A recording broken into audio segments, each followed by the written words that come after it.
Hello everyone, good morning. তো সবাইকে জানাই আমার চ্যানেলের তরফ থেকে স্বাগত। তো আজকে সকালবেলাটা একটু অন্যরকমভাবে স্টার্ট করলাম। অন্যদিন তোমাদের সঙ্গে হয় রান্না, না হলে কাজ শুরু করি। তো আজকে দেখো সকালে আমি ঘুম থেকে উঠে, এটা রোজ না, তবে মানে একদিন দুদিন পর পর এটা করি, একটুখানি আখের গুড় ভিজিয়ে রেখে একটা পাতি লেবু দিয়ে এই জলটা বিট লবণ দিয়ে খাই। তো শরীরটাও ঠান্ডা থাকে। আর সারাদিন যে গরম পড়ে, তো আমার ভীষণ কষার ধাত এমনিতেই, ওই জন্যে এটার একটু প্রয়োজন। তা রেগুলার মনে থাকে না দেখে আর খাওয়া হয় না, তাই জন্যে গুড়টা কালকে রাতেই ভিজিয়ে রেখেছিলাম। তাই ভাবলাম তোমাদের সঙ্গে আজকে সকালটা এইভাবেই শুরু করি। যে মানে প্রতিদিন সকালটা তো হুটোপাটা দিয়ে শুরু হয়। ওই জন্য আজকে যেহেতু একাদশী, সকালবেলায় আজকে তো অন্য কিছু খাওয়া দাওয়াও সেরকমভাবে হবে না। তো এই সকালে ঘুম থেকে উঠেই এক গ্লাস গুড়ের জল দিয়ে স্টার্ট করলাম। বাসি কাজকর্ম সব সারা হয়ে গেছে, স্নান করা হয়ে গেছে আমার। তো এখন এবার যাব হচ্ছে মেয়ের টিফিনটা বানাতে। আজকে যেহেতু একাদশী, ওকে খাবার বানিয়ে এখন দেব না। ও আজকে দুপুরে বিরিয়ানি খাবে বলেছে। তাই জন্য আর রান্নার ঝামেলাটা সকালে নেই। ওই জন্য সমস্ত বাসি কাজ শেষ করে আমি চলে গিয়েছিলাম স্নান করতে। স্নানটা সেরে নিলাম, তাহলে বাকি কাজ আস্তে আস্তে করলেও হবে, যেহেতু বাসি কাজ হয়ে গেছে। বাসন মাজা, ঘর মোছা, উঠোন ঝাড় দেওয়া সব হয়ে গেছে। তাই জন্য ভাবলাম যে রেগুলার তো তোমাদের সঙ্গে অন্য অন্যভাবে শেয়ার করি, তো এইগুলো করি। তো এই কৌটো দুটো আগের দিন ধুয়ে দিয়েছিলাম, হরলিক্সটা ঢালা হয়েছিল না। তা আজকে সকালবেলায় ঢেলে নিলাম, তার মধ্যে গেলে একটুখানি পড়ে। তো এটা আবার মুছতে হবে, নাহলে প্রচণ্ড আঠা আঠা টাইপসের হয়ে যায়। কৌটোর গায়ে লেগে গেলেও হয়, আবার যেখানে পড়বে সেখানেও আঠা হয়ে যাবে। তো একটুখানি ন্যাকড়া দিয়ে ভালো করে মুছে মেয়ের হরলিক্সটা বানিয়ে নেব। দাদা এখনও যেহেতু ঘুম থেকে ওঠেনি, ওই জন্য চাটা এখনও বসায়নি। তো দেখি এবার চায়ের জল বসিয়ে দেবো, দিয়ে তারপরে চাটা খেয়ে নিয়ে হরলিক্সটা পরে করব, কেননা ওর যেহেতু এখনও টাইম লাগবে। এখন এই কতদিন ধরে তো আগে সেই দুধ দিয়ে ওটস খেয়ে যেত, তারপরে মাঝখানে স্মুদি খেলো। এখন সমস্ত বন্ধ দিয়ে দিয়েছে, কিছুই খেয়ে যেতে চায় না। তাই জন্য সেদিনকে সেই রিলায়েন্স গেলাম, ওই জন্য ওখান থেকে একটা হরলিক্স নিয়ে আসা হয়েছে। তো এবার এই হরলিক্সটাই খেয়ে যাবে, কেননা সকালবেলাটা না খেয়ে সারাদিন খালি পেটে থেকে তারপরে সেই দুপুরবেলার খাবার খাওয়া, ওটা একদমই শরীরের পক্ষে ঠিক না। বললে কথা শোনে না, ওর শুধু গরম লাগছে, আমার কিছু খেতে ভালো লাগছে না, এই হচ্ছে তাই হচ্ছে। এই জন্যে মানে এই হরলিক্সটা এনে দিয়েছি যে এটা খাবে। এমনি হরলিক্স আবার খেতে চায় না, চকলেট হরলিক্সটাই খায়। তো যাই হোক, চাটা হয়ে গেছে, দাদা উঠে মুখ টুক ধোয়া হয়ে গেছে। এবার চা খাবো, খেয়ে নিয়ে তারপরে বাকি কাজ সারবো। তো আজকে একটা আমাদের ছোট্ট 15 জনের একটা অর্ডার আছে, যেটা বিকালবেলায় করতে হবে। তো দাদা আর আমি মিলেই, দুজন মিলে ওটা করব। দেখা যাক কতদূর কী করতে পারি। ইচ্ছা তো অনেক কিছুই করে, কিন্তু শরীরে যেহেতু পারমিট করে না, তাই জন্য সমস্যা হয়ে যায়। তবে মনে অনেক জোর নিয়ে অর্ডারটায় ফার্স্ট টাইম নিয়েছি। তো দেখা যাক কী হয়, যেটুকুনি পারবো করব। তো মোটামুটি সকালের কাজ সব হয়ে গেছিলো, শুধু এই ড্রেসিং টেবিলটা পরিষ্কার করা হয়নি। এতে এটা একটুখানি মুছে গুছিয়ে রাখি। আজকে সেরকম একটা জিনিস ছড়িয়ে রেখে যায়নি, মোটামুটি সব ঢুকিয়েই দিয়ে গেছে, শুধু হেয়ার ব্যান্ডটাই ছিল বাইরে। তাছাড়া তো সাজুগুজুর জিনিস প্রতিদিনই সব রেখে দিয়ে যায়। যেদিন একটু সকাল করে ঘুম থেকে ওঠে, সেদিন আবার সব রেখে দিয়ে যায় না। আজকে দেখলাম নেই কিছু, শুধু মুছে নিলাম, ব্যাস হয়ে গেল আমার কাজ। Good evening. তো দাদা এক সেকেন্ড, মেয়ে ফোন করছে। হ্যালো, আজকে একটা মানে নতুন আর কি, ফার্স্ট টাইম হচ্ছে, জানি না কতদূর কি হবে। ঠাকুরের নাম নিয়ে নেমে পড়েছি। তা একটা মানে অর্ডার নিয়েছি খাবারের। তো এখানে হচ্ছে একটা হচ্ছে নিরামিষ আইটেম, যেটা হচ্ছে পনির আলুর তরকারি। এটা প্রায় হয়ে গেছে, নামিয়ে একটু গরম মশলা দিয়ে আর একটু ঝোলটা শুকালেই নামিয়ে দেবো। আর এখানে দেখতেই পাচ্ছ হাঁড়িখানা কত বড়, আমার গ্যাসের থেকে হাঁড়ি বড়। এই হাঁড়ির মধ্যে হচ্ছে এই যে জল বসিয়ে দিয়েছি, এটা হচ্ছে ফ্রাইড রাইসের জল বসানো রেডি। এখানে নিয়ে নিয়েছি হালুই পর্দের মতন করে মশলাপাতি, যেটা আমার লাইফে ফার্স্ট। আমি জানি না আমি পারবো কিনা, তো একজন জোর করেই আমাকে এটা দিয়েছে। এখানে ফ্রাইড রাইসের চাল ভিজানো ছিল এতক্ষণ, জাস্ট ধুয়ে জলটা ফেলে রেখে দিয়েছি। এই কড়াইয়ের নিচে আছে, কড়াইটা দেখো কত বড়, এই এত বড় কড়াই আমি ওই গ্যাসেই রান্না করব। এখানে আছে মাংস, এটা হবে কষানো। আর দাদাকে দেখো, সেই বিকাল থেকে উনি যুদ্ধে নেমেছে। উনি একদম সেই সমস্ত চাকু ফাকু নিয়ে কাটাকাটি করছে, বিশাল ব্যস্ত। কিছু বলুন দাদা। কাজের সময় কাজ। আহা, বন্ধুদেরকে কিছু বলো যে তুমি আজকে কোনো আপনাদের অল্প কিছু লোকের যদি অর্ডার থাকে 10-20 জন, তাহলে বলবেন।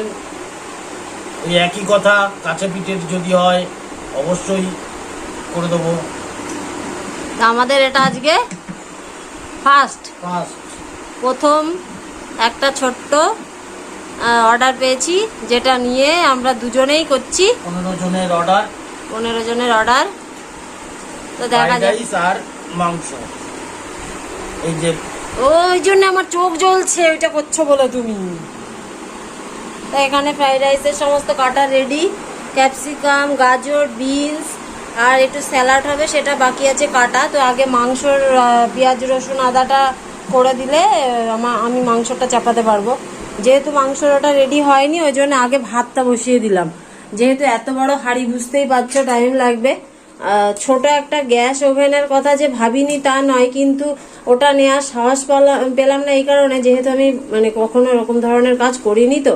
তো এইটাতেই মানে মনের জোর নিয়ে স্টার্ট করেছি, যে আশা করি এটাতে হয়ে যাবে। দেখা যাক কি হয়।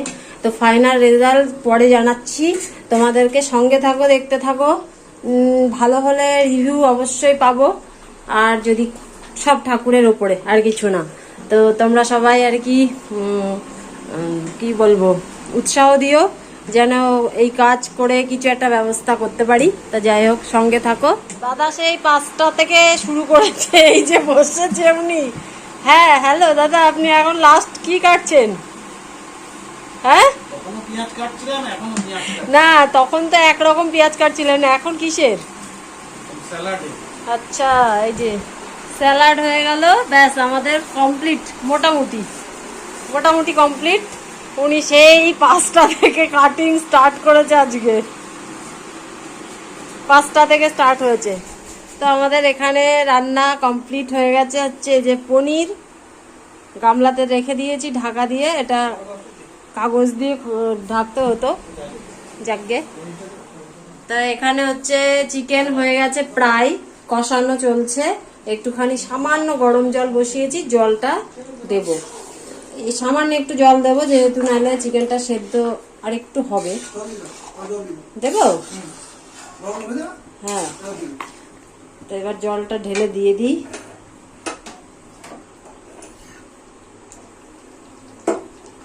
এত বড় কড়াই গ্যাসের মধ্যে বসে, দেখো জল, দেখো দিয়ে ঢাকা দিয়ে দিয়ে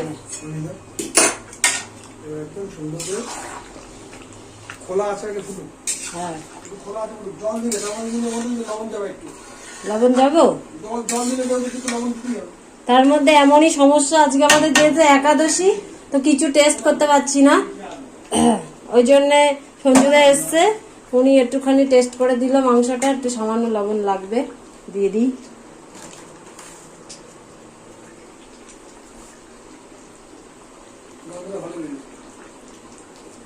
গন্ধ তো বেরোবে, দাঁড়াও, এখনো তো বাকি আছে। ব্যাস, এবার একটু ঢাকা দিয়ে দেবো। সামান্য একটুখানি ফুটে উঠলেই হয়ে যাবে। তারপরে নামানোর আগে ঘি গরম মশলা দিয়ে দেবো। কমপ্লিট, এটা ঢাকা দিয়ে থাক। এখানে ফ্রাইড রাইসটাও রেডি হয়ে গেছে।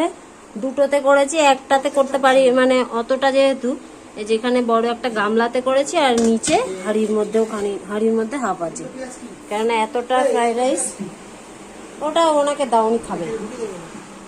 তো আমাদের এই যে খাবার দাবার সব কমপ্লিট হয়ে গেছে। এবার লাস্ট হচ্ছে এই সবগুলো ঢাকনা হয়ে গেছে মোটামুটি, শুধু পনিরের ঢাকনাটা একটুখানি হচ্ছে না। তো গার্ডার দিয়ে, পেপার দিয়ে ওটা রেডি করে নিয়েছে দাদা। এবার সব বেরিয়ে যাবে। এই যে এটা কমপ্লিট। এখানে মাংস এরমভাবেই যাবে, আর এখানে এগুলো সব রেডি, সব হয়ে গেছে। তো এই খাবারগুলো চলে গেলে তারপরে আমি ঘর রান্নাঘর সব পরিষ্কার করতে হবে। সমস্ত খাবার দাবার সব বের করে দিয়েছি, নিজেদের খাবার তাদেরকে পৌঁছে দিয়ে আসা হয়ে গেছে। দেখো গ্যাস ট্যাস সব পরিষ্কার করে নিয়ে আমি একদম নিট অ্যান্ড ক্লিন করে তারপরে এই যে এখানে বসিয়েছি এখন নিজেদের জন্য ডালিয়া। আজকে যেহেতু একাদশী, আমাদের তো আজকে এই খাওয়া, তো এটাই করব। এখন ডালিয়া আজকে একটু সেদ্ধই বসিয়ে দিলাম রাতে। অন্যদিন তো একাদশীর দিন একটু লুচি করি, কিন্তু আজকে আর সেটা সম্ভব না, কেননা প্রচুর খাটনি হয়ে গেছে, আর পারছি না। তো সেই 5:30 থেকে স্টার্ট করেছি, তার মধ্যে 15টা রুটির অর্ডারও ছিল, তো তাদেরকেও দিয়েছি মোটামুটি। তো আজ ভীষণই খাটনি হয়ে গেছে, আর পাচ্ছি না। এখনো মেয়েটা আসেনি, তা আমি ভাবছি ডালিয়াটা হতে হতে আগে আমি একটু গা ধুয়ে আসি, কেননা আজকে যেহেতু সারা গায়ে মানে রান্না বান্না করেছি, তো পেঁয়াজ রসুনের একটা কেমন গন্ধ বেরোচ্ছে, ভাল লাগছে না আমার। জন্য গাটা ধুয়ে এসে ততক্ষণে ডালিয়া হয়ে যাবে, মেয়ে চলে আসবে, দিয়ে খেতে দিয়ে দেবো। ওকে খেতে দিয়ে আমিও খেয়ে নেবো। ওর জন্য একটুখানি ফ্রাইড রাইস মাংস রাখা আছে, ওটাই ও খাবে, আর আমি আর দাদা ডালিয়া খাবো আজকে। তো গাটা ধুয়ে আসি, এবার পরে আসি। খাওয়া দাওয়া সব কমপ্লিট হয়ে গেছে, তো এবার হচ্ছে বিছানায় দেহটা ফেলতে হবে, আর পাচ্ছি না। কালকে একবার রাতের বেলা যেই শুয়েছি সেই কারেন্ট অফ হয়ে গেছে, তা অনেক রাতে প্রায় কারেন্ট এসছে। আমি যদিও ঘুমিয়ে পড়েছিলাম, সারাদিন এত খাটনির পরে না শুলেই ঘুমিয়ে পড়ি। তো যাই হোক, যদি ব্লগটা ভালো লাগে তাহলে পাশে থেকো। আর আজকে একটা নতুন তোমাদেরকে তো বললামই, দেখালাম, তো দেখা যাক কালকে কি রেজাল্ট আসে। যাই আসুক তোমাদের সঙ্গে জানাবো, ভালো হলেও বলবো, খারাপ হলেও বলবো। তো আজকের মতো ব্লগটা এখানেই শেষ করছি। ভালো থেকো, সুস্থ থেকো সবাই। আগামীকাল আবার নতুন ব্লগ নিয়ে হাজির হবো, ততক্ষণ পর্যন্ত টাটা।